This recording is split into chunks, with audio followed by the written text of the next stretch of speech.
guys, welcome to today's podcast where we're going to be hosting a live recovery coaching session with today's guest, Desha. Myself and Dan are going to be conducting a little interview here and getting to know Desha better and helping her build just a life plan out for what she's looking to do next. Yay! Yay! Yeah. Tell the viewers a little bit about yourself. Who are you? Where are you from? Well, how you say my name is Desha. Oh my God! Desha. This is when you just smacked. I'm 26 and I grew up in Regan County. I'm the youngest of 4. Well, technically 7 now since my parents divorced a while ago. I have 2 step-siblings that I love. That's pretty much it. I'm in recovery for cocaine and alcohol, and it's been pretty well. Going good? Yeah. Recovery's going good? Looks good on you. Thank you. You're glowing. She I is. know. I woke up in the mirror a few times and was like, damn. Yeah. Who am I? That's that cortisol. That cortisol leaving, that stress is insane. It does wonders for beauty. Yeah. It's about skincare routine. Yeah. It's also good to have like just better biological processes happening, you know? Yeah.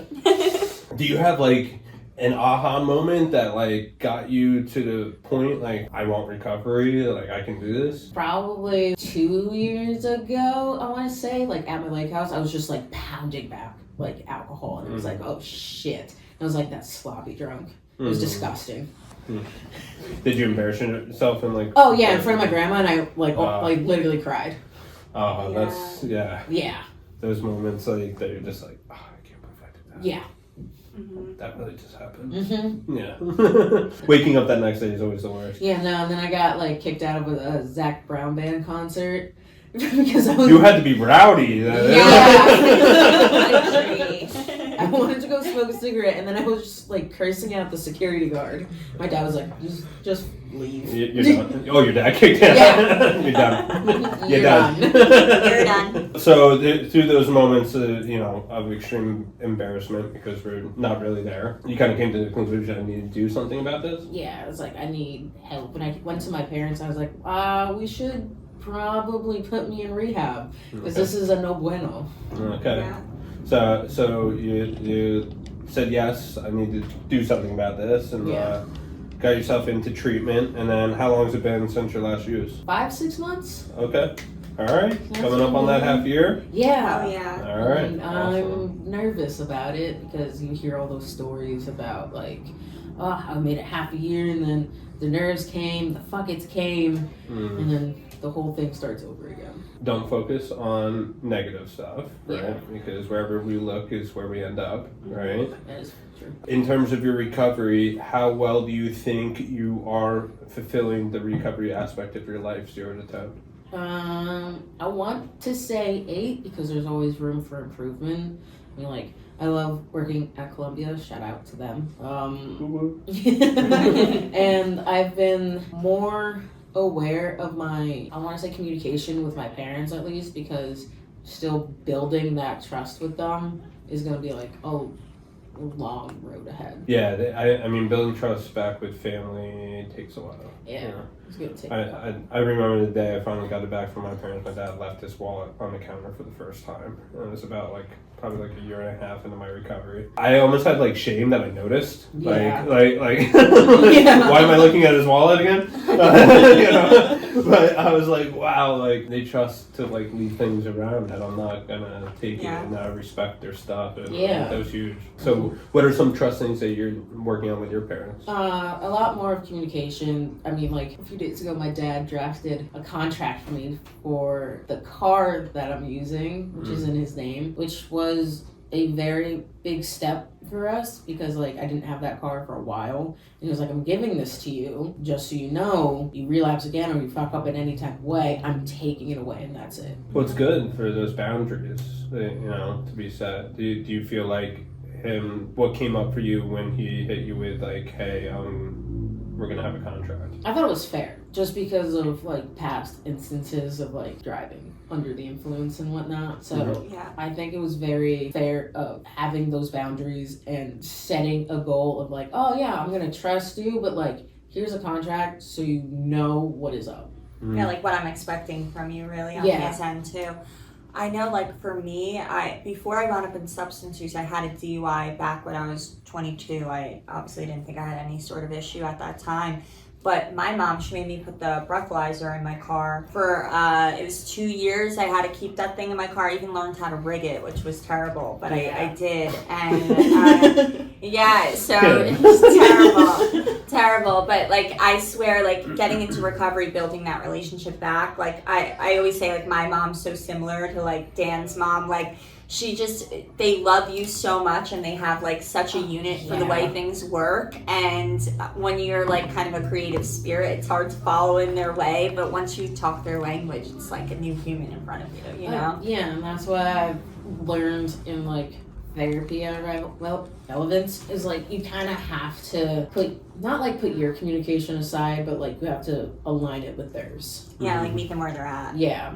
Yeah, it's you gotta, you have to have the humility of like, okay, I understand where they're coming from, right? Like, so you have to have humility in order to gain empathy. Like, I don't like it because I feel like I'm being limited, like a child, you know? Like, but at the same time, it's like, no, I deserve that. It's you like know? understandable. I have pushed the boundary and the envelope enough that like I totally deserve some restraint. Yeah, for sure. So, did you discuss like how do you get at it? The contract? Like, when does the contract end? The contract for the car ends New Year's, and then we're gonna like reevaluate. New Year's, that's quick. Yeah, I was kind of surprised about that. I was like, not like. What are like the other summer. Stipulations of the contract? I have to go to 3 meetings a week and share my location with. Wasn't like clarified. I have to share my location with either both parents or just my dad. So I shared it with my dad because the car is in his name and he pays for it. So I was like, oh, that makes sense. And then with prior approval for like fun weekends or like meeting up with some like sober friends and all that, I have to ask him. I think it's great that you have this contract set up with your father and the car. I hope that you can kind of bridge the gap of getting ahead of that, being able to kind of set parameters for yourself and take that control back. Let's talk about, where you're at. You're 26 years old? Yes. Awesome. So, when I got in recovery younger as well, and, it's easy to get caught in those coulda, woulda, shouldas where you see your friends evolving and you're like, oh shit, I just wasted all this time. Is that happening? I say like a few days it'll happen just because like I did drop out of college and then I saw like all my friends graduate and I was like in a rut. I was like, well, I'm gonna start drinking more. And I was like, okay.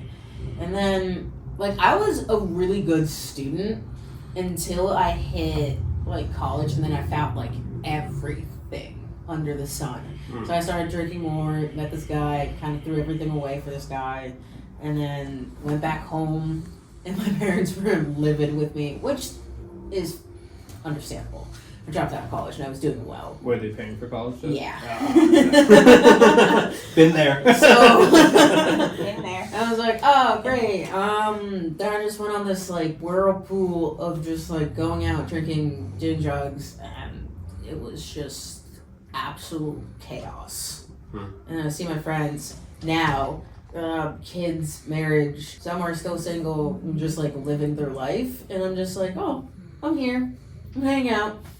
I'm here for it. Yeah. I struggled with this because when I got sober and watching people, get these jobs, and I'm shoveling horse poop on the weekends, and I'm like, when is this gonna end, or when does this get better? And they're getting jobs at corporations, and they seemed so important to me at the time, and I felt so not important. Yeah. And I'm like, how am I going to get this time back? And the reality is, we can't get time back, right? What has happened, but through those experiences that we have when we fall flat on our face and we have to rebuild every part of ourselves, and it gives you a perception of life that's much wider lens than others that kind of just go on this coast up. We can look at that experience as being an asset rather than a liability, but it takes time to get that perception, right? Because we have to build up this recovery capital that we gain along the way to go, oh, okay, now I get it. So, how did we get there? How did we start building this recovery capital? A lot of it has to do with, like, not like everybody you meet in, like, recovery, but, like, if you go to meetings, there's going to be, like, those few, like, icons, I want to say, that, like, have really good insight. And they're obviously, like, older or whatever, but, like, talking to them, like, after the meetings, I think that's where you start to realize, like, oh shit, I could do it. Not like I could do this, but, like, it's possible. Yeah. I'm on the right path. Yeah. Can I ask you too, what's like so now in recovery, obviously partying used to be fun, but it's not something that you can do to indulge in fun anymore. Like, what have you rewrote your version of fun as now so far? I am a grandma. I knit, I watch TV, documentaries, I read, I made like my own little library at my mother's house. It's horrible. She's like, you have too many books. I'm just like, well, I could be doing something else. Yeah, let me have the books. And I go up to Connecticut to see my boyfriend, and he's very supportive of what I'm doing. And he's like, oh, let's go, if you want to go to a meeting, like, let's do it. And I'm just like, yay, thank you. That's like, good. I need that. It's really important to find someone that's supportive. My wife Alyssa, she's a normie. I always put in quotes.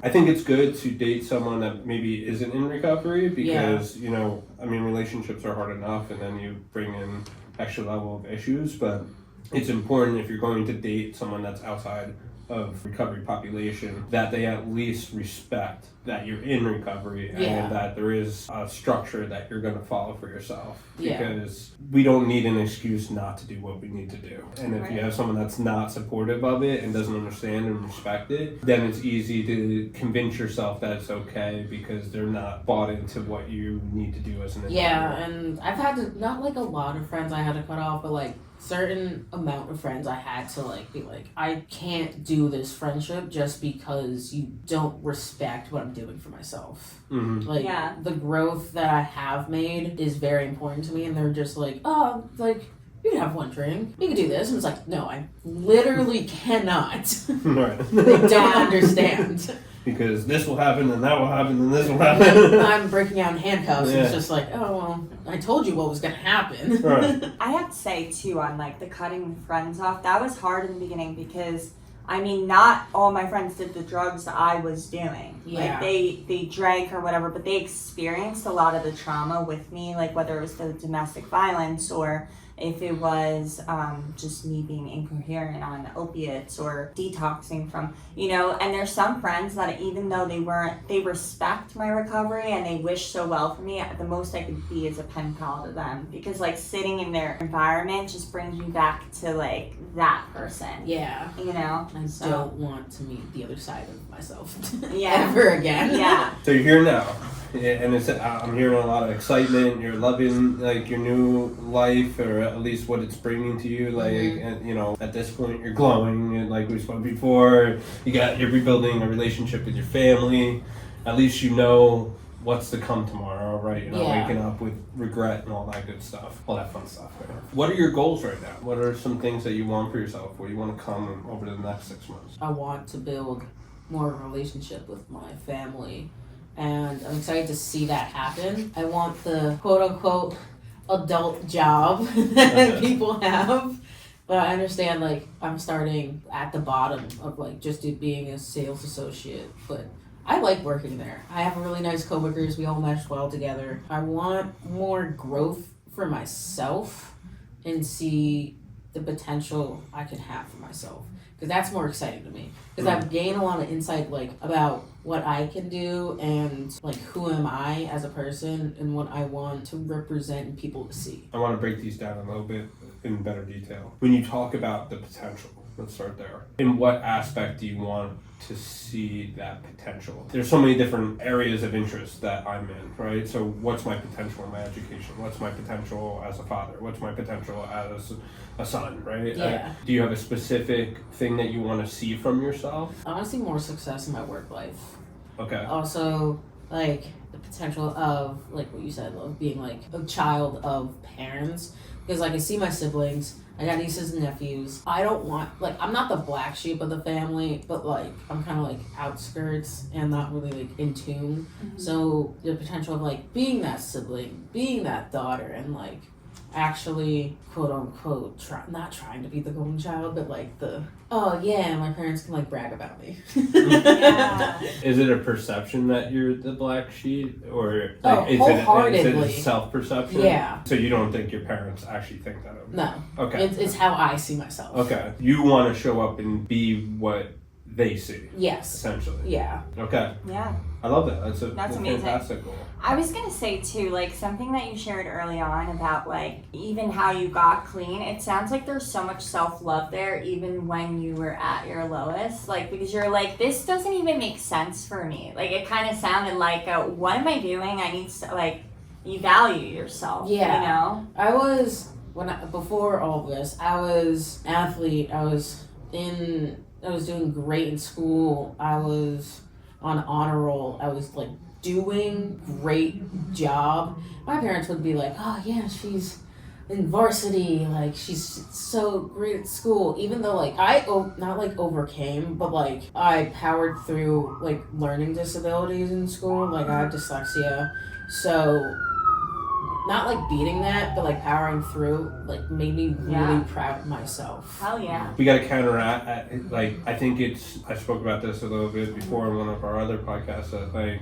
one of my earliest goals is like I just wanted to be seen as a dependable person. Yeah. Right, that I'm showing up and be a big brother that's protecting his little sisters instead of making their life miserable. Like like someone that you can actually lean on. What you're describing. Like, it's important to balance that out. That like this is something that internally validating, and it really doesn't matter at the end of the day if I get the external validation from it. Yeah, right? Exactly. Because that's how you can trip you up with these kind of goals. Yeah. Trip yourself up. Yeah. I don't think, in your case, it sounds like you have a really loving family that shows up and supports you and will fight for you. So you'll probably gain that external validation. But there's a lot of people that are seeking that validation, but it's really not about showing up for them as much as it is showing up for you, that you feel whole, that I did everything I could do at the end of this day.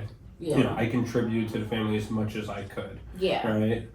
It really doesn't matter what the other people say. I know what I did. Yeah. Right? And showing up for myself is a huge value for myself. And like, yes, of course, like I'm going to show up for my family. And it's like, we have this like, I want to say like just common sense of like if shit goes left, like we're all bounding together. But for myself, like I want to be that person that shows up. I want the responsibility. I want to be dependable. And for like my siblings, I have two of them have like 2 kids, one on the way. So like I try to be best aunt that I could be because I love them. So what does achieving your potential look like specifically? I want to say like graduating pro because I've never done that before. And I graduate the 13th, so I'm very excited about that.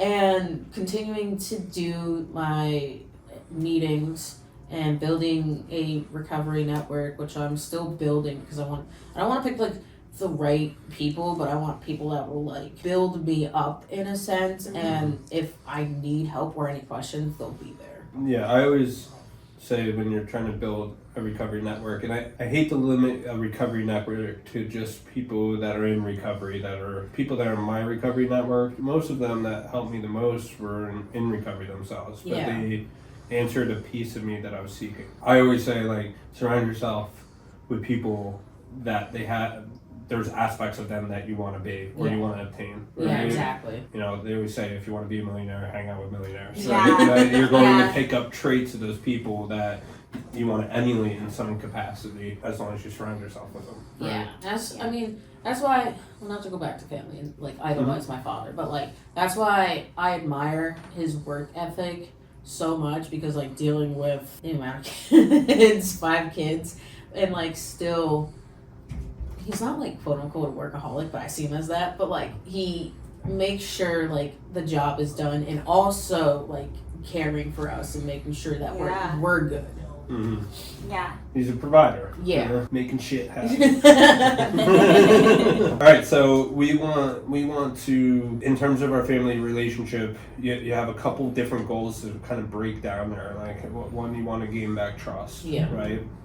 And two, you want to show up for people in a sense. You want to gain the self-title that you want to be able to go to bed at night and be like, hey, I showed up for my family and I'm doing something that would make them proud, that they want to speak about. Right? It sounds like, you definitely admire your father and how he showed up for you. So it's kind of like, I want to give a piece back to him in some capacity. And my mom, my sweet mother. Oh my God. The things I've put her through, and just like, she still is like, I'll help you, but like, you gotta realize, like, you fucked up in the past. I'm just like, well, okay. And I understand. I mean, those are huge things, and it comes with time. These things. It's hard. I think it's a great goal to have. It's really hard I like to break down goals into objectives and tasks, right? Unfortunately, when it comes to like family dynamics and relationships, it's a consistency and time thing. Right? It's showing up for yourself on a consistent basis over a certain amount of time, where people get that ripple effect of like, wow, she's making moves. She's aligned. It's hard to come up with a specific thing like, I need to do this and I get this, because it doesn't work like that with relationships. And if we go down that rabbit hole of going, I need to get this and then I get this, you're setting yourself up for disaster. Yeah, exactly. That's why, like, I have a good relationship with my dad, but like a rocky one with my mom. So I've been like more in communication with her, because that's all she wants. She just wants to talk to me. And for like a while, I was just like, I don't want to talk to you. But like now in recovery, especially like in the past few months, I just gotta like randomly call her and like, hey, what's going on? I'm bored. What are you doing? How are your school kids? That's awesome. I would love to actually briefly. So my mom is like the powerhouse in my household. She kind of like makes a lot of decisions. So when I was over in Relevance, I remember I used to like only call my mom because like she was the one that was gonna get shit done, realistically. And then I remember my dad, one day he came in for a family session, he cried and said how I never call him. And like he took it as like I didn't love or rely on him or like any of those things. And like the way it broke still breaks my soul. Like it's so hard. Like because you're not, I think just when you're early in recovery, you know who's going to get it done. Like who you need to communicate with, because they're going to make the final decision. So you think you're making it easier. And then meanwhile, like the other parents like probably suffering, and we're like, that's why I feel so bad for my mom. Because like my dad is like in talks with like almost everybody at Relevance, and my mom's just like out of the loop sometimes. So she feels like on like the outskirts of everything. It's like, no, like I wanna have you in the loop, but like dad gets shit done, like then and there. Yeah, it just seems like So how do you think you can include your mom more in like a recovery process? Just kind of talking to her. Like I'm planning a visit to go see her, and I think she really is going to appreciate that, because I haven't seen my mom in a while. Where does she live? Oradell in Bergen County. Oh, okay. Yeah, I thought you said Oregon. Oh, like, yeah, I'm taking a flight to Oregon. Like, that's a trip. I grew up in North Jersey, so that's like an hour and a half drive. So obviously I'm going to have like a weekend pass or whatever. But it's gonna be good to spend time with her and just kind of like relax at like my actual house, because I haven't been there in so long, and I haven't seen my cat in so long. What's your cat's name? Milo. Milo? I love that. I had a dog named Milo. He's awesome. Yeah, what kind of cat is he? He's an orange tabby. He's crazy. Well, this one's a tabby, so. Oh my god, you gotta get. They're crazy. They're no, psychopaths. I don't need any more living things. Yes, you do. do. There's so many living beings that Okay. I'm like responsible for at this point. You can have another. It's fine. I got 4 chickens, 2 dogs, a cat. I live in a regular development. That's fine with me. Kim strolls in every once in a while. Yeah, I'm a bad animal. I am myself.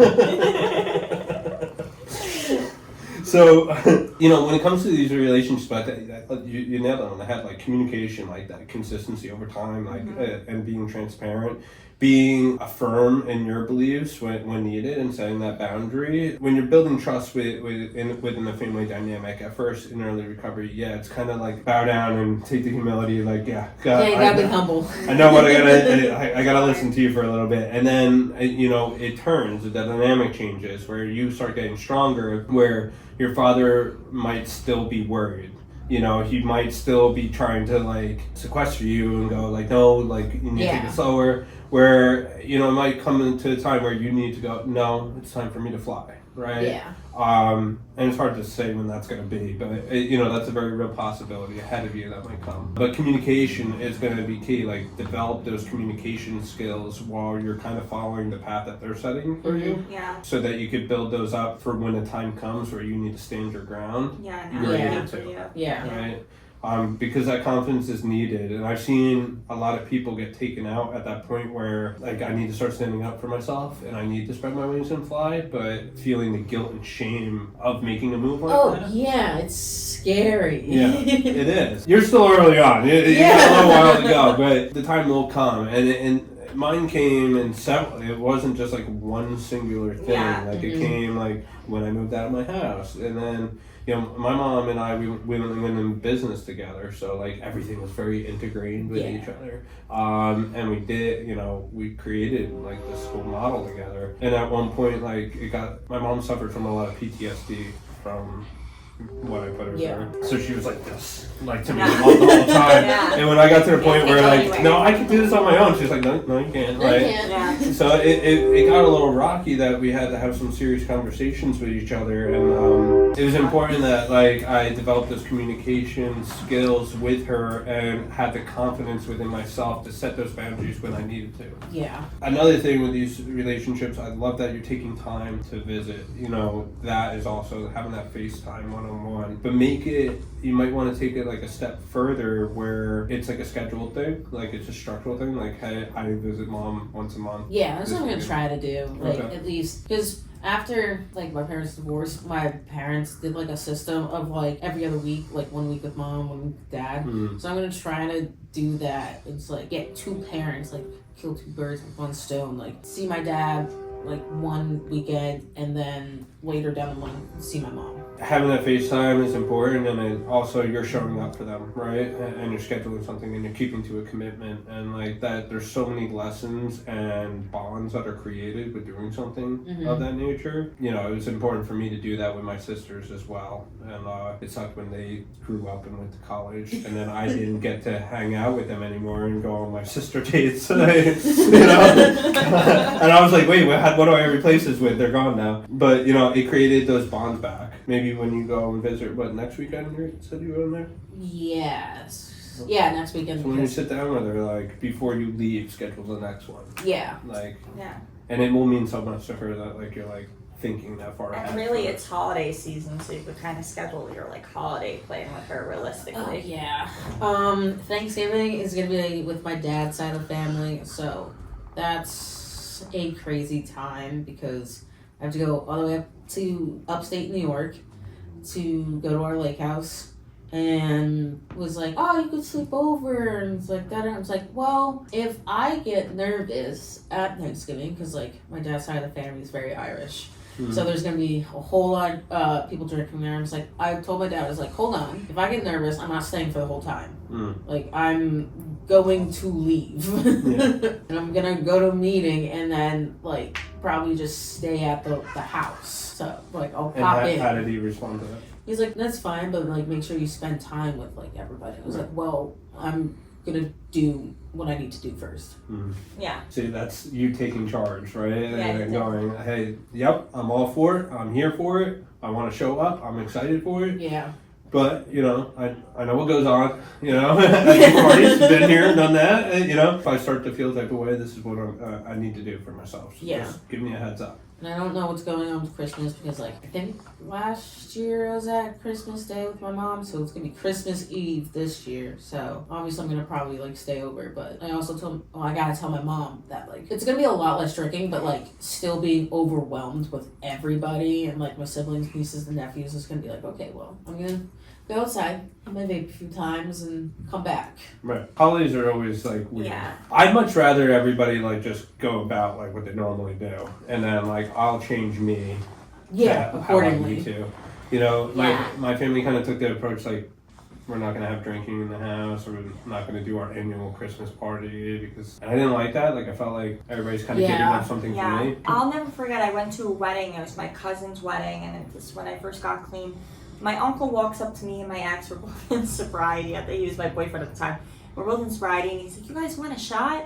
And I'm like, "No." And then he didn't even think of it. It's my dad's twin, so my dad's like, "What is wrong with him?" You know. But my other cousin, now meanwhile, same party. My other cousin, the bride hands me her drink while she's dancing. I'm like holding it. Yeah. I don't even know what to do with it. My other cousin grabs it out of my hand.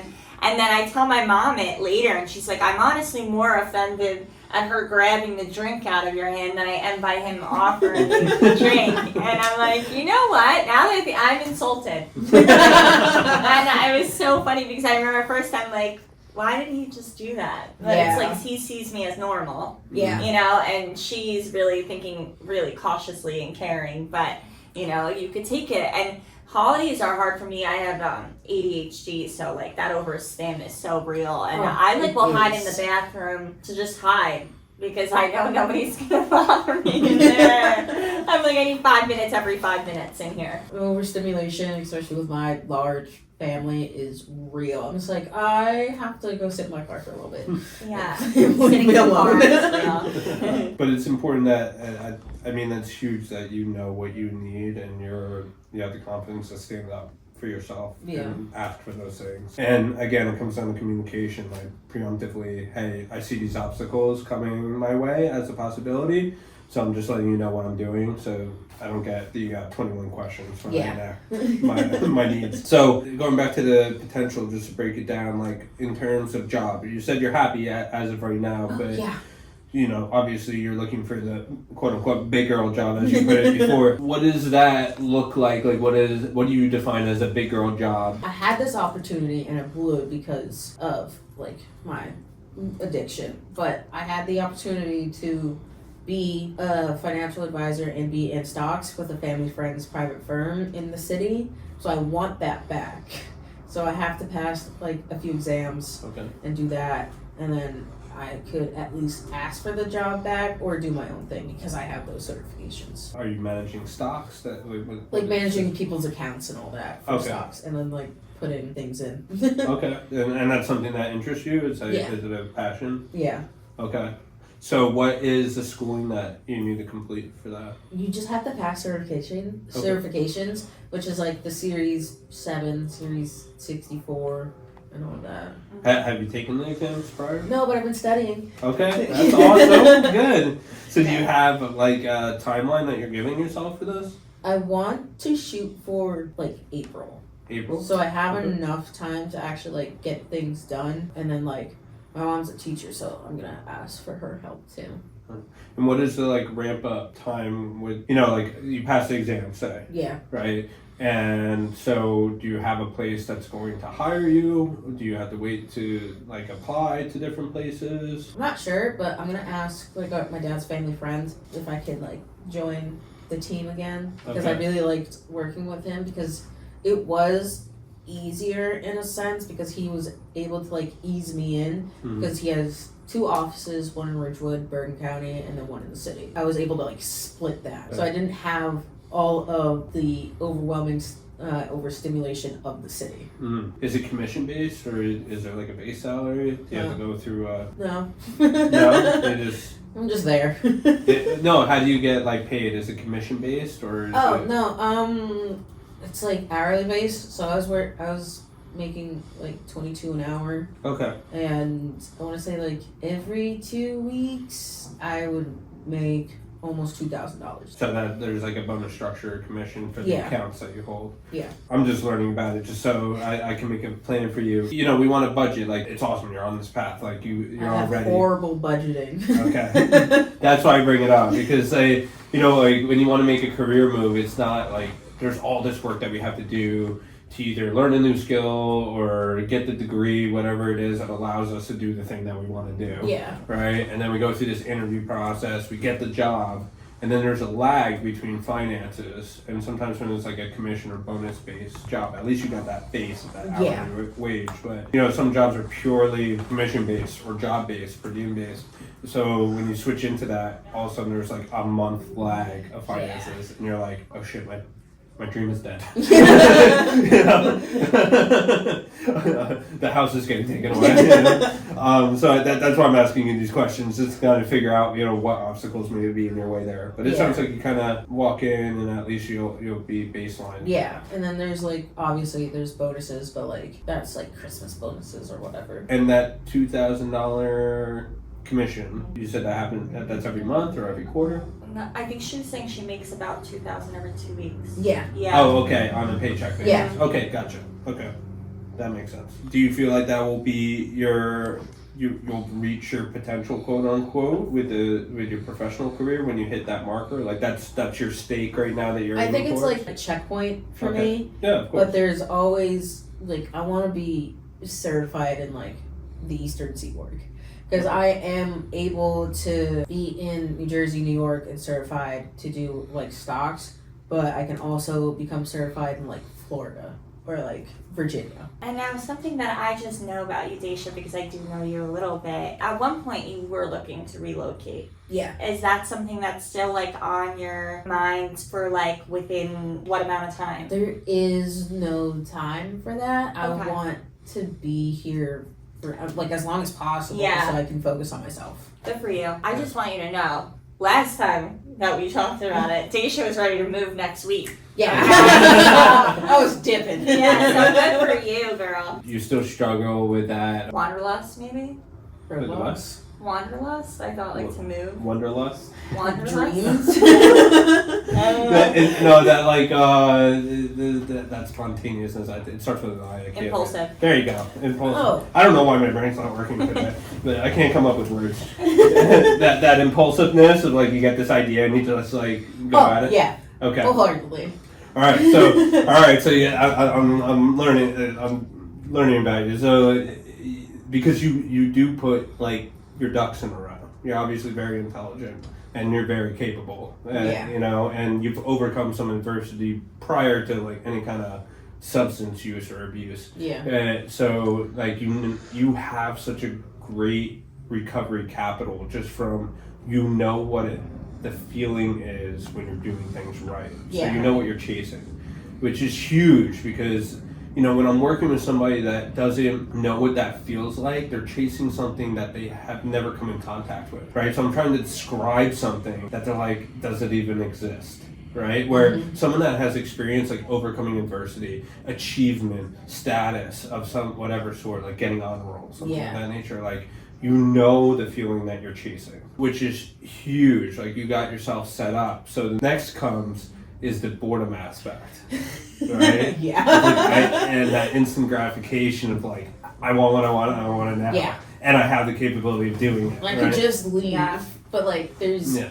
also the roadblock, this split brain and thought for myself of just if I do this, then everything goes to shit. Mm-hmm. And I struggle with that, right? I'm the idea man. I come up with 900 freaking things in the future, and I have to arrest that. Comes naturally to me, and I have to arrest that with okay, what's the here and now? What can we do to get there and take those baby steps? Because I will jump 10 years into advance, and it's good for me to have that sight, that target, but it's not good to only focus on the target and not think about today, right? Yeah. So we have to know what our strengths and weaknesses are as individuals, and how do we counteract the extreme of whatever our gift is, right? Our gift can be our curse if we're not careful. So how do you arrest that impulsivity in you? I at least try to think it out. My plan is to move to Connecticut, move in with my boyfriend, because that's more calm, I want to say, and more suitable for me. But I still have to think about, it is attainable, but I can't do it right now because I don't have enough money to move everything up there. So I still have to work at least till I get everything situated, and then at least talk to my parents about it, because they're gonna be like, oh, whoa, what's gonna happen when you're alone? You know what I mean? So yeah.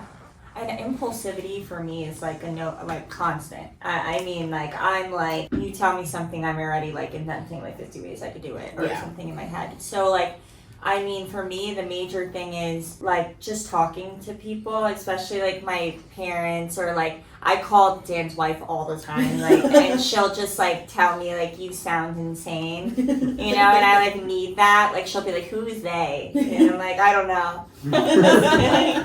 But like, I need somebody sometimes to like check me, because as much as like I think people respect the fact that I have like a mind that's very like motivated and I think of all these cool ideas, they're also like, you need to like calm down, buckle down, baby. Like, it's okay, you know. So I think that telling on yourself kind of deal is important. Like, I don't hold on to ideas, and anybody in this office could tell you. Like, if I get an idea, but I do that on purpose because I run it by like other people's reactions to see how crazy I am that day, and also drives me to like, is this possible? Like, is this attainable? Is this something that I can do? Can I do it in a timely manner? Right. Yeah. So when I run it by other people, they're like kind of my sounding board, where I help keep myself in check.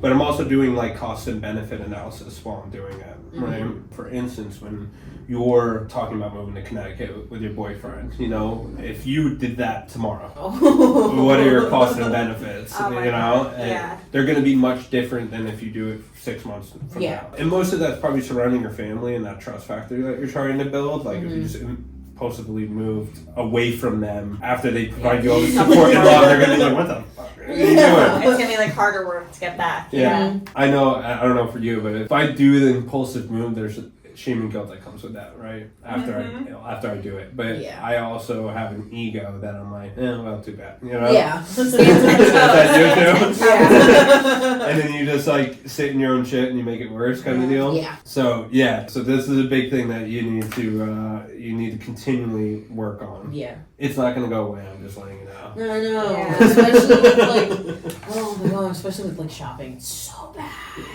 It's so bad. It becomes like, I mean, I could be bad with like impulsive spending and stuff, and I am trying to do better. But like, what is it like carefully designed chaos? Let's say I have to have a little bit of like, say, impulsivity, but maybe it'll just be that I get a fancier coffee today, and you know, like keep it bare minimum, because my version of impulsive could be me like getting in my car and driving, figuring out how to drive to Turkey or something, and then you're like, whoa, where'd she go? You know, so there have been times where I'm just like walking past a pet store and I'm just like, I want a dog. I'm gonna buy this cat. Yeah, don't let the intrusive thoughts let them win. It's important to like get a system for yourself, and one, we have to honor, hey, these are my faults. I don't even like to call them faults. Again, back to like that gift and curse, like that impulsivity allows me to think about things that others don't and come up with these ideas that other people don't, which has made me successful in my later life. Yeah. But that only comes from the balancing out of things, right? Yeah. And I know as much as those things bring me opportunity, that opportunity only exists if I have a system that I go through my tools to learn, is this rational or is it irrational? I constantly have to go back to that in my brain. Yeah, this sounds good right now, and it'll give me that short-term like high of like, I'm doing it, like that's SpongeBob, I'm doing it, right? That fall, if it doesn't work, hurts bad. Yeah, it does. You know, and the wreckage that it could cause in some instances could be bad. And the farther you get in your recovery and the more things that you obtain, that recovery capital, the more relationships you mend, those bonds that you create, the things you achieve, family, significant others, in my case, children and businesses and stuff like that. If I make an impulsive move, there's so much more to fall this time. I know I have to continually hone that craft. Where I want that gift. I think it makes me, you know, it's part of the Danism that I bring. But I have to continue to hone that craft because the things that are at stake get higher and higher. Yeah. Right? So cost benefit analysis is huge and that helped me tremendously. Have you done that in Smart? A little bit. Okay. Still learning? Still learning it. Okay. I mean, I would love to, you know, provide you with, you know, the worksheet and the workbook for that just so you can learn how to write that out. Yeah. I always say that writing out these tools that SMART provides, or DBT or CBT exercises, it's always good to get things on paper. And you like books, so do you like writing? No. Okay. All right. So we gotta hone that in. I'm a terrible writer. Like, it's not a natural thing that I do. You know, force yourself to write these things out and get those thoughts on paper. Yeah. Because when we do that, we could look at it from a third-party perspective rather than just jumbled up in our own brain, where we validate the irrational, we could, and invalidate the rational. Yeah. Because it feels good. But when we get it on paper, we could look at it and go, oh, no. Yeah, that sounds stupid. Yeah. I'm pretty sure there's like one of those like worldly laws, how there's like millions of them, but one of them says that by getting a problem on paper, it's already like 60% solved. Oh, something like that. It's one of the laws. I forget, it's something with an M, but it's one of them. That's interesting. It checks out. Mm-hmm. It checks out. Yeah, wrong. because when you put it on paper, it's just, you look at it differently, and then you can actually have a healthy conversation with yourself, which is key. That's where the impulsivity goes to that extreme that it starts becoming a curse, right? Mm-hmm. Because you're just letting a thought go intrusive. Yeah, go wild. So my homework for you, one, I think you have some awesome goals that you're very much on the pathway already, and you obviously have a lot of capability and you're intelligent. So one, don't let anybody tell you otherwise. You're already on the track to find your potential within your family. And I hate to say potential within your family because your potential was being born, but contributing to the family dynamic in a healthy, positive way that you're proud of. Yeah. You're thought as being dependable, and more for yourself than the others. And that's really going to come down to you continuing that communication with both all your siblings and both your parents and all your parents. And like I said, I would definitely implore you to, like, when you take the time to visit with your family members, just kind of schedule out. Yeah. Because it just gives that perspective that you're thinking of them outside. Forward. Like, you're taking charge of that relationship, which is huge in creating that trust dynamic. With your career, I mean, you're already on your way, you're studying for this, so good luck on those exams. If we don't see you before then. You have to call with a follow-up. Right? I would love to see you after that, and we can all celebrate in here that you get, you passed your test. Yes. So that'll be huge, and that's going to give you a confidence boost. And at that time, like, settle in, take in the moment, but like, what's the next challenge, right? Yeah. Where you're going to further that pathway. But I think your biggest thing that I see that came up in this conversation is learning how to arrest that impulsivity that you're dealing with. Yeah. So I'd love to give you, we'll email you over the cost-benefit analysis worksheet. My homework to you, fill it out. Okay. Learn how to write it down a little bit. Use AI and talk to it. I don't really care. Just get it on paper. AI is amazing. Oh my God. So I'm going to hand that to you, and I want you to work on that and kind of see if it's a tool that you could put in your toolbox. Yeah. And when we join back together in a few months to talk about how things are going, I hope to hear that you did it. Don't lie to me. I won't lie to you. Okay. Yeah, no lie. lie. And then we'll go from there, see where you're at. That sounds good to me. So thanks for coming on. Thank you for having me. Pleasure speaking Let me with you. hug you. Oh, gosh. Thank you. Thanks for being here. This is See you later. awesome.